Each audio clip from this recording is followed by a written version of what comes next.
Kızım. Yürü koy tamak iç. Tamak pişti mi? O da. Canım seyahatin kalkta yürü. Bir dakika. Nurgazı tamak pişti yürü. Nurgazı. Kalkta yürü. Nurgazı deyim. Tamak pişti yürü bas. Nurgazı. Ne oladasın bakta? Bu ne olgun kızıqтай ciddi? Бұл индийский тамеки. Sen daha қурай чегіп баштадың ба? Аны өлбей маз көрөбүз. Эгерде могу таасир этсе, курай. А эгер таасир этпесе, индийский тамеки.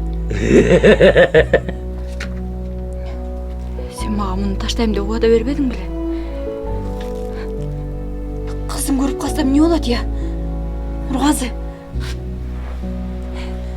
Уғатасың ба мені? Ей, уғатасың ба сен? Неге мындай мамиле қылып отырсың? Ей, сен өміріңді ойлап көрдің беле? Неге мындай аба таза, тунук?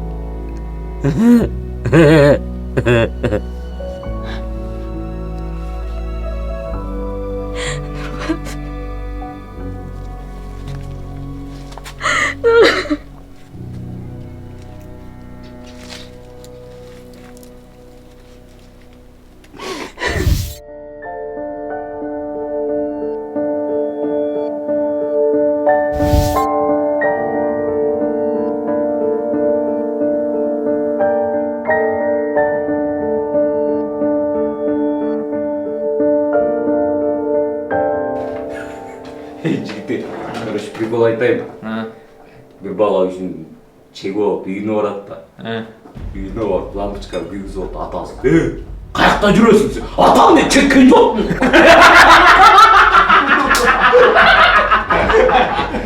Базар.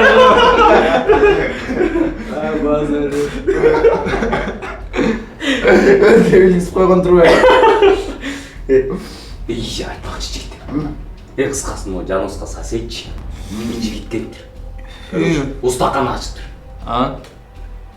Короче, ал устақананы іштіп отыр. Обедте бір аялдың үйіне бір саатқа жоқ болды. Анын замогунч.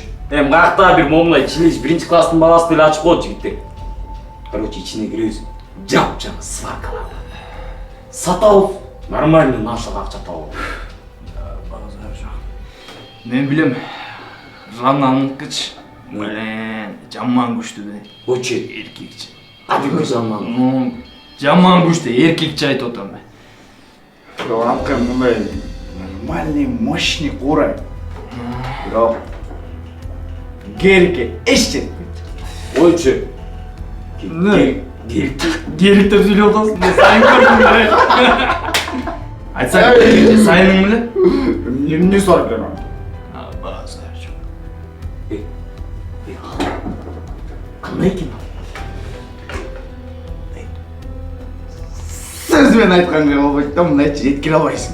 Қармайсың қазір? Нормально. Қалқайсың. Қалқайсың.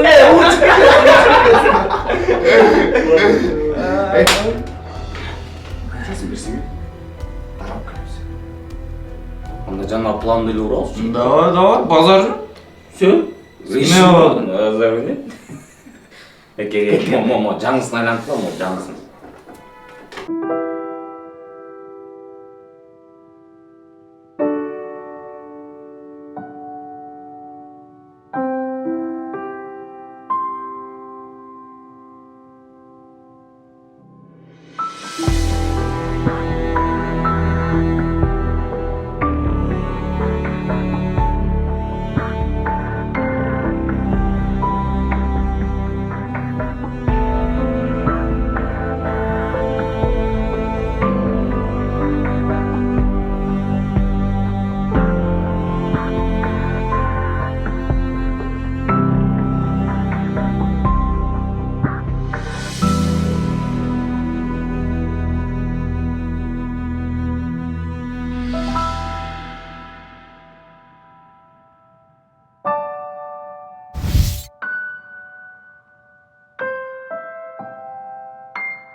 Бермен.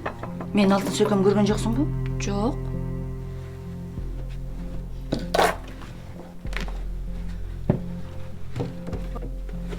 Бәлкім башқа жаққа салып қойдыңыз.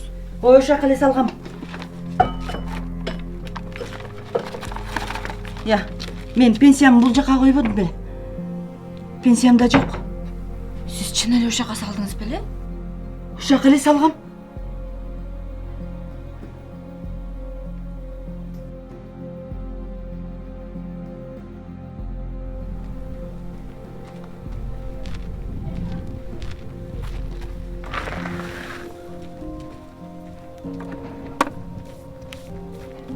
Гүлмира қандайсың? Жақсы, өзің Жақсың ба? Денсаулықтарың қандай? Жақсы. Жақсы ма? Өзің қандайсың? Ой, өзім деле жақсы. Bir күн оору, bir күн соо жүрөм. Ай, сен өң жақсы болып қалыптыр. Операциядан кейін оңалып қалдың ба? Жақсы эле. Қайсы операциядан кейін? Қайсы дегенің қандай? Улуң деген біздің үйге келіп, апам ооруканага жатты, шашылыш түрдө операция кылабыз деп акча алып кетпеди беле күйөөмдөн сурап. 10 күндө алып келип берем деп алып кетти эле. Андан бери деле 1 ай өттү. Ошол акчаны кичине эртелетип койсоңор жакшы болмок. Өзүбүзгө деле акча керек болуп атат. Беребиз. Болуптур.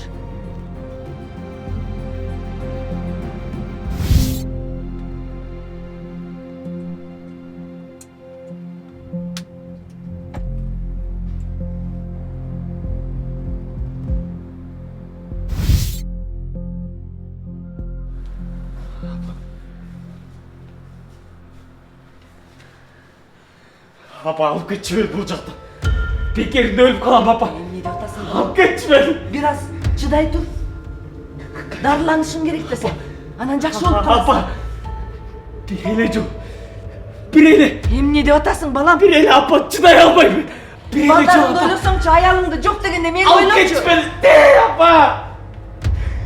Ай, балдарың жөнүндө ойлойсуңбу деги. Апа, чыдап койбойсуңбу? Biraz чыдасаң жакшы болуп каласың. Чыдай албайм, апа. Ой, балдарың жөнүндө ойлойсуңбу? Аялың жөнүндө жок дегенде мен жөнүндө ойлочу. Апа.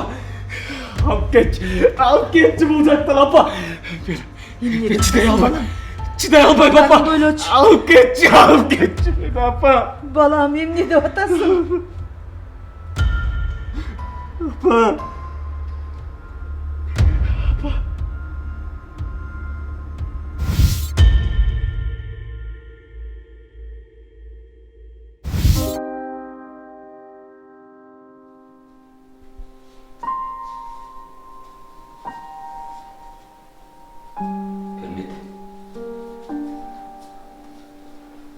Бермеді. Маға ақша өріп тұрчу. Менде ақша жоқ. Ішесің, мен саға қайра барын қайтақ берем, бермеді. Менде ақша жоқ деп саған айтып отырмын ғой. Ішенші маға. Жақында айлығы көп жұмыс құрылышым. Осыны сен ақшаны бардан қайтарып берем. Сұранам сені берші, бермеді. Менде ақша жоқ деп мен саған айтып отырмын ғой. Менде ақша жоқ деп мен саған айтып отырмын ғой. Емнені берейін, Тая? Емнені берейін, айтса? Сен үйдің барын сатып бүкпедің. Ештесен албай қалып сен түсініп отырсың ба? Үшінші орын, үйдің барын. Үйдің дуалын бұзып, қашырсақ қойдың ба? Тапқаншы! Тоқтар! Ақчарақты кез сенде бар. Ақша бересің. Ақша бересің дейін. Ақша жоқ менде.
Апа, неге мені бұл жаққа алып келіп салдың? Араң еле менден құтылыш үшін де. Жоқ, балам. Эптеп эле менден құтылыш үшін де. Жоқ, анты ойлоочу андай эмес. Силер ата энелер бұл жаққа алып келіп таштады. Ата энелер.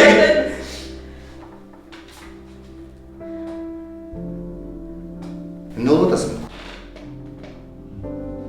Бай, үй бүлөңдү сен ушул жерге аман эсен алып келгенине сүйүнбөйсүңбү? Же көчөдөгү иттерди алып берип калсаң кантет элең?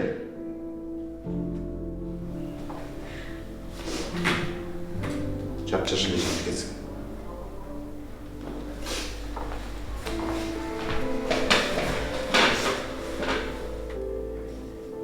Ит өзүнүн укусундусун кандай кайра жаласа, акылсыз маңги баштар өзүнүн акмакчылыгын кайра кайталай берет. Силердин даганыңарды какшатып, кактай сорду да,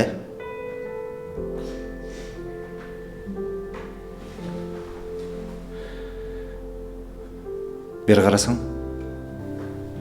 эми сен өзүңдү өзүң колго албайсыңбы? Эркексиңби? Кимсиң?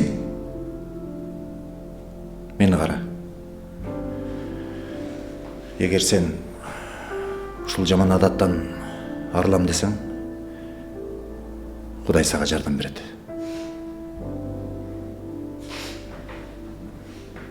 Өзүңө жардам бер. Силер менен чыгып сүйлөшөлүчү.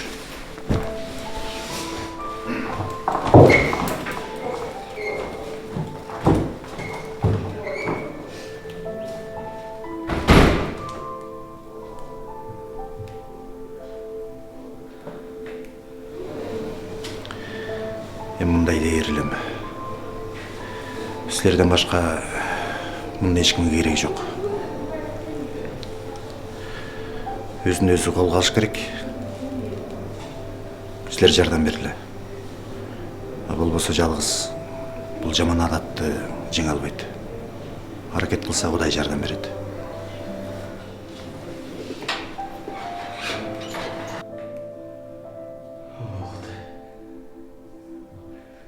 Мен ушул жаман адаттан арылганга жардам беричи. Жардам беричи Кудай.